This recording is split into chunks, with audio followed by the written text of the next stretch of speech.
Everyone, how are you? I hope you are fine at home. मैं मानसी एक बार फिर आपके सामने क्लास 4 की मैरीगोल्ड की बुक लेके आई हूँ। ये इंग्लिश की बुक है। इसका हमने लेसन नंबर 5 तक कंप्लीट कर लिए हैं। अब आती है आपकी टर्न लेसन नंबर 6 की बारी। द प्राउड प्रिंसेस, यानी कि एक घमंडी राजकुमारी के बारे में है ये स्टोरी। तो पहले बुक को ओपन करते हैं और रीड करते हैं अपनी इस स्टोरी को। Lesson number 6, the pride princess, यानी कि घमंडी राजकुमारी। तो स्टार्ट कर लेते हैं। इसमें बताया गया है क्या, सबसे पहले तो हम उसको रीड करते हैं। इस चैप्टर में है क्या। Pride goes before a fall, गिरने से पहले घमंड होता है।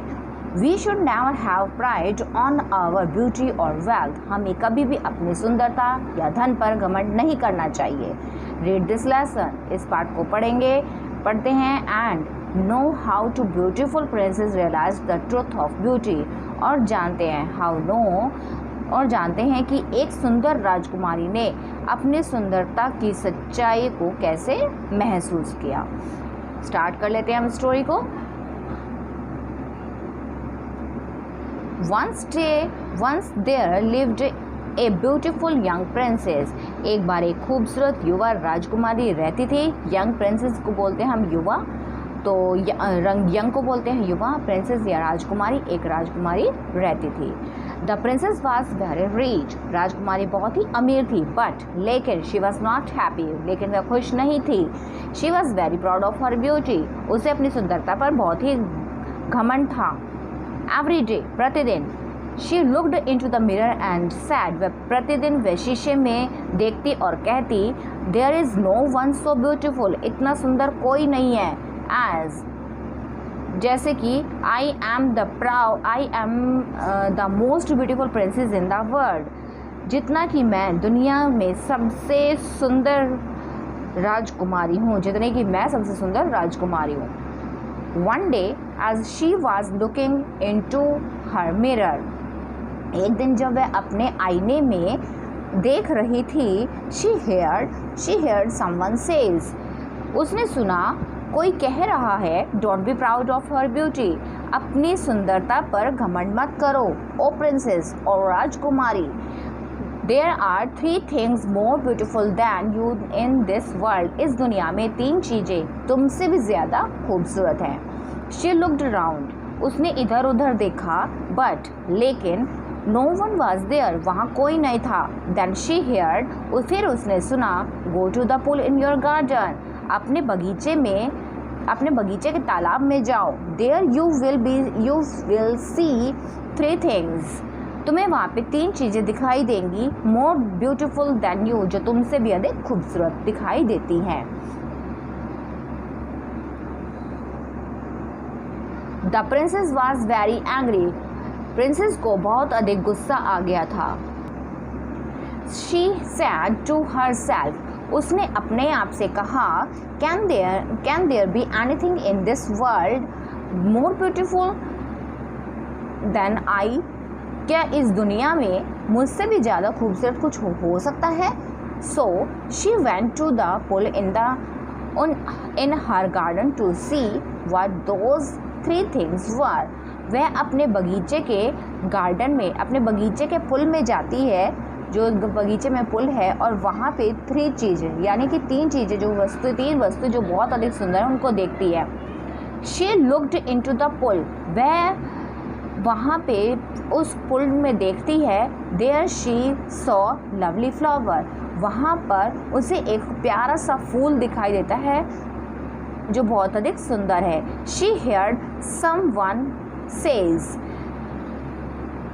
उसने किसी को कहते हुए सुना, the flower is more beautiful than you, यह फ्लावर तुमसे कहीं अधिक सुंदर दिखाई देता है। यह फ्लावर तुमसे कहीं अधिक सुंदर दिखाई देता है। It gives joy to all, यह सभी को खुशी देता है। But you give joy to no one, लेकिन आप किसी को खुशी नहीं देते हो, किसी को खुशी नहीं दे सकते हो। For you are very proud, क्योंकि आपको बहुत घमंड है। The princess went angrily to the palace, राजकुमारी गुस्से में महल में चली गई। सून द सनसेट, जल्दी ही सन डूब गया। सूरज डूब गया एंड इट बिकम डार्क, और अंधेरी रात हो गई और अंधेरा हो गया। The lovely stars appeared in the sky, आकाश में सुंदर तारे दिखाई दिए। अपीयर्ड का मतलब होता है दिखाई देना। She went to the pool again, वह फिर से अपने वह दोबारा पुल के नज़दीक गई, पुल के पास गई। And looked into the water, और वहाँ पे पानी में देखा। There she saw the reflection of the twinkling stars in the water, वहाँ उसने पानी में टिमटिमाते हुए तारों का रिफ्लेक्शन देखा। रिफ्लेक्शन होता है उसकी छाया या फिर उसका प्रतिबिंब या फिर उसकी परछाई, ठीक है, जो आकाश में उसकी परछाई दिख रही थी वो पानी में उस रिफ्लेक्शन को देखा। Again she heard someone says, उसने फिर किसी को कहते हुए सुना, the stars are more beautiful than you, ये जो स्टार्स हैं, ये जो तारे हैं तुमसे कहीं अधिक सुंदर है। For the stars give joy to all, क्योंकि तारे सभी को आनंद देते हैं। You give joy to no one, तुम किसी को आनंद नहीं दे सकती। For you are very proud, क्योंकि तुम बहुत घमंडी हो। The princess was very sad, जो प्रिंसेस थी, राजकुमारी थी, बहुत दुखी हो गई थी। She could not sleep at that night, वह सारी रात नहीं सो पाई थी। She was sad to no,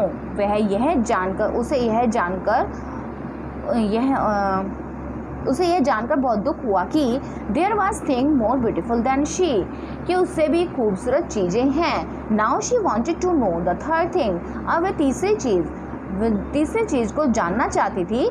more than beautiful than she, जो उससे ज़्यादा खूबसूरत थी, वह उस चीज़ को जानना चाहती थी। So early next morning she got up, तो इसीलिए वह अगली सुबह जल्दी उठी। And went to the pool, और पुल की तरफ चली गई। She looked into the water, उसने पानी में देखा। And there she saw a face looking back at her, उसने पानी में देखा और वहाँ उसने देखा कि एक चेहरा उसी की तरफ देख रहा है। It was the face of a blind beggar girl, उसने देखा कि वह जो चेहरा था वह एक अंधी लड़की, एक भिखारी अंधी लड़की का था। Then she heard someone says, उसने फिर किसी को कहते हुए सुना, दिस ब्लाइंड गर्ल, यह जो लड़की है, यह एक लड़की, अंधी लड़की का फेस है, is more beautiful than you, जो तुमसे भी ज़्यादा सुंदर है। हु इज़ दिस गर्ल, यह लड़की कौन है? आस्क्ड द प्रिंसेस एंग्रीली, राजकुमारी ने गुस्से से पूछा। This blind girl is a bagger, यह अंधी लड़की एक भिखारी है। बैगर मतलब होता है भिखारी। यह अंधी लड़की एक भिखारी है। शी हेयर्ड, उसने सुना, her father is very old, उसके पिता बहुत बूढ़े हैं। Her mother is very ill, उसकी माता बहुत बीमार है। This poor girl beg from door to door all the day, यह बेचारी दिन भर घर घर भीख मांगती है। इन दिस बैग्स मतलब होता है भीख मांगना, घर से घर पूरा दिन भीख मांगते हैं। In this way she gets food for her old parents, इस तरह उसे अपने बूढ़े माता पिता के लिए भोजन मिल जाता है। Where is this beggar girl, यह भिखारी लड़की कहाँ है? आस्क्ड द प्रिंसेस सैडली, राजकुमारी ने उदास होकर, सैडली मतलब उदास होकर पूछा। She is at the door your palace, she is, वह तुम्हारे महल के दरवाजे पर, मैं तुम्हारे महल के दरवाजे पर है। तुम्हारे स्थान मतलब स्थान कौन सा, उसका महल है, तो इसलिए यहाँ पे महल का जिक्र किया गया है। तुम्हारे महल के दरवाजे पर है। शी हेयर्ड, उसने सुना। She is bagging at your door, वह तुम्हारे दरवाजे पर भीख मांग रही है। बैगिंग मतलब भीख मांग रही है। The princess run back to her palace, राजकुमारी अपने महल की तरफ वापस चली गई। There she saw the blind girl begging for food, वह वापस चली गई वहाँ पर उसने एक अंधी लड़की को देखा जो भीख मांग रही थी।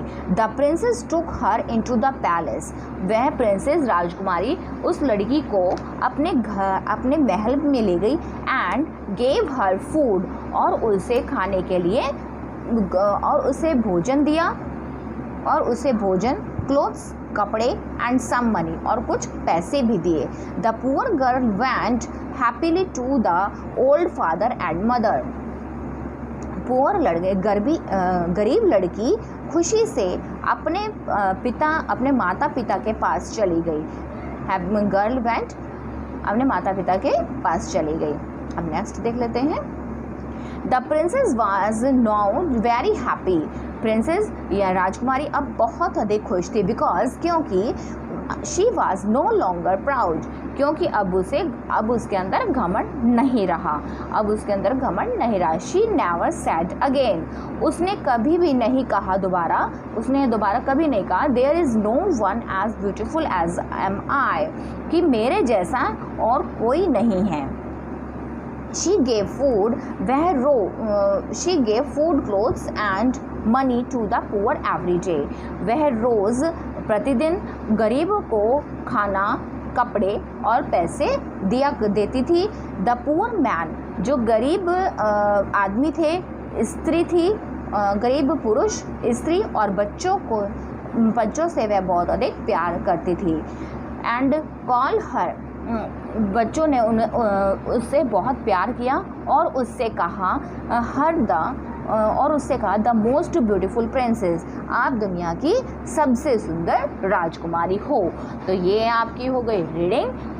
अब हम मिलेंगे आपकी नेक्स्ट। ये रीडिंग आपको आई होप बहुत अच्छी लगी होगी, बहुत पसंद भी आए होगी। एक घमंडी राजकुमारी का घमंड किस तरीके से उतरा, उसने किस तरीके से सबकी लोगों की हेल्प करनी चाहिए।